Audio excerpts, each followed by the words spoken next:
we have this story too, and I know this is the sensational one. It's like, oh, a member of Congress could be going to prison or jail. I don't know if they'll give her prison.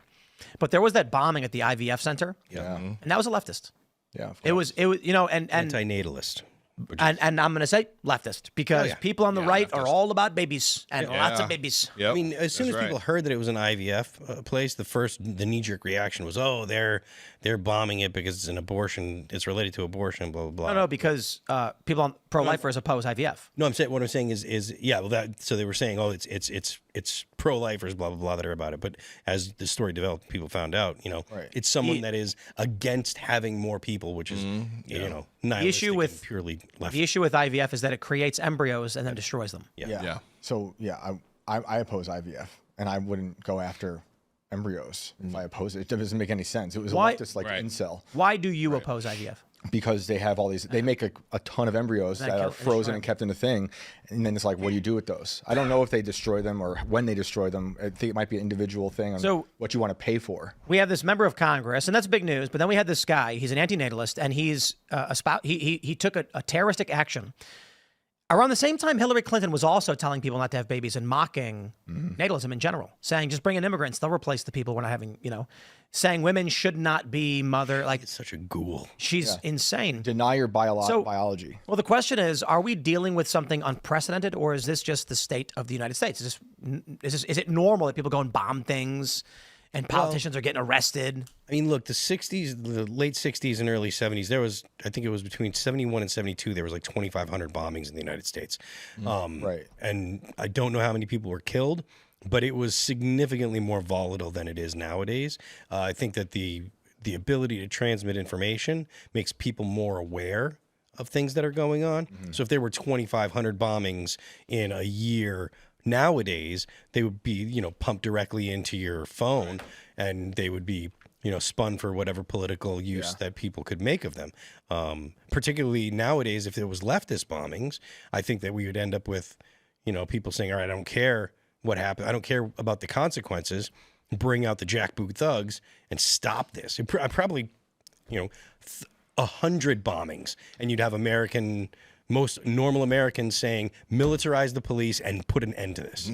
Because people don't have the tolerance nowadays. I did another interview with, do you guys know Adam Friedland? Yeah. Funny guy. Funny guy. So I went on his show, and it was very silly and very funny. And he was great. You know, I don't know if he's overtly political, but yeah, he's hilarious. It was tough for me because he's like I don't know what the right word is.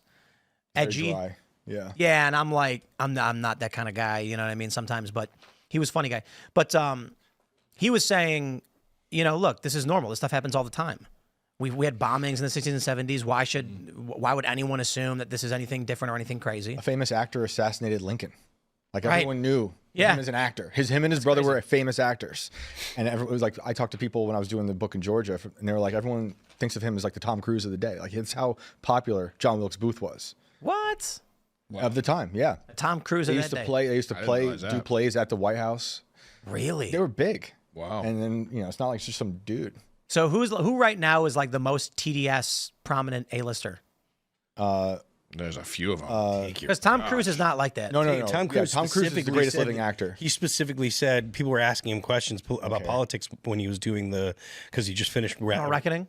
What? Final Reckoning? The new Mission Impossible coming out. He was doing a press tour for that, and someone asked him questions about politics, and he was like, "Can we just answer questions?" Pedro please. Pascal's that. Yes, He's actually, pretty there you go. leftist. It would be like that. Yeah. That dude's nuts. Yeah, he's totally nuts. And you know what? I got to say this. He's a great actor, but please stop casting him and everything. Right. I'm not kidding. Like, he does a great job. Mandalorian is great.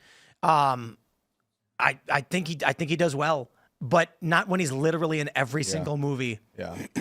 Maybe it'd be like a podcaster though these days, like a Sam Harris. But the network, the studios are cliquey like that. You know, Hollywood is changing. It's going under because so many, not to mention just because of California's politics. And how strict they're putting on businesses, period. And the fact that, I mean, I'm a California kid. I was born and raised in California. I love California. My family's still in California. My dad's there right now. My dad's actually in the hospital right now in California, so say a prayer for my pops. But he's stable and everything should be good. Otherwise, I'd be there right now.